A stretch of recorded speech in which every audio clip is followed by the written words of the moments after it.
Bonjour, bonjour.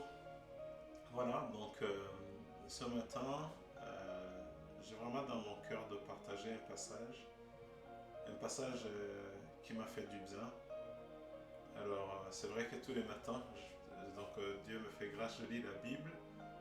Alors, il faut comprendre que les hommes, nous sommes des êtres tridimensionnels, nous sommes esprits et nous avons une âme et nous habitons un corps.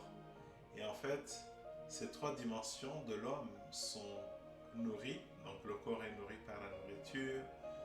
Dans l'âme, on peut écouter de la musique par exemple pour donc alimenter, nourrir l'âme.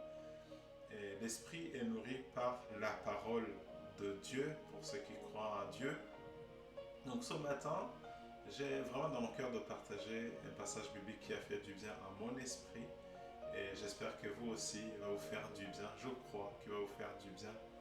Donc ce passage se trouve dans le livre de Jean, dans les évangiles, évangile de Jean, au chapitre 3, verset 16.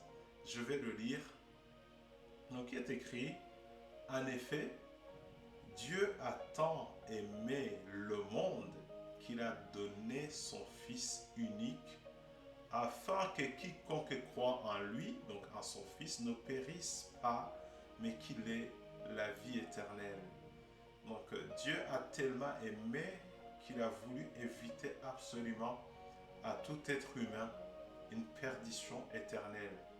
Alors qu'on le croit ou pas, il y a une frontière qui s'appelle la mort et après la mort, il y a une vie qui commence et en fonction de ce qu'on a accepté cette main tendue par Dieu vers les hommes, en fonction qu'on ait accepté cette main ou pas, cela définit ce que nous connaissons, ce que nous vivons juste après.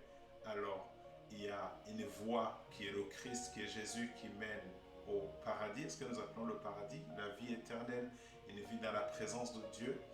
Et il y a une vie pour ceux qui n'ont pas cru en son nom, qui est la perdition éternelle, ou ce que nous appelons l'enfer. Alors, cette vie éternelle ne commence pas que après la mort, elle commence en fait ici sur la terre. Parce que regardez, la Bible dit qu'il a donné son Fils unique, afin quiconque croit en lui ne périsse point, mais qu'il ait la vie éternelle. Il aurait pu dire qu'il puisse avoir après la mort la vie éternelle. La vie éternelle commence ici, et en fait la vie éternelle, elle est caractérisée par un amour, une joie, une paix indescriptible, la bienveillance, etc.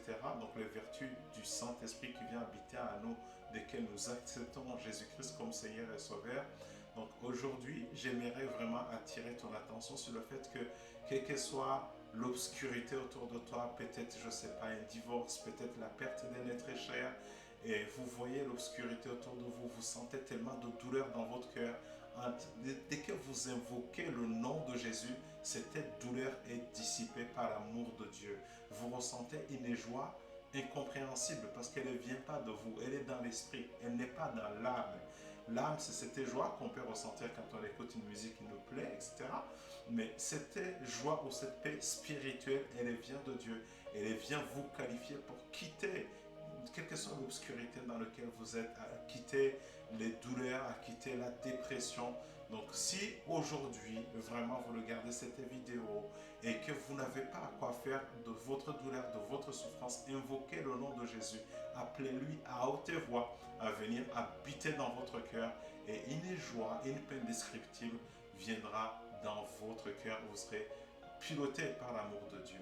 Je vous souhaite une bonne journée. Que Dieu vous bénisse d'avoir regardé cette vidéo.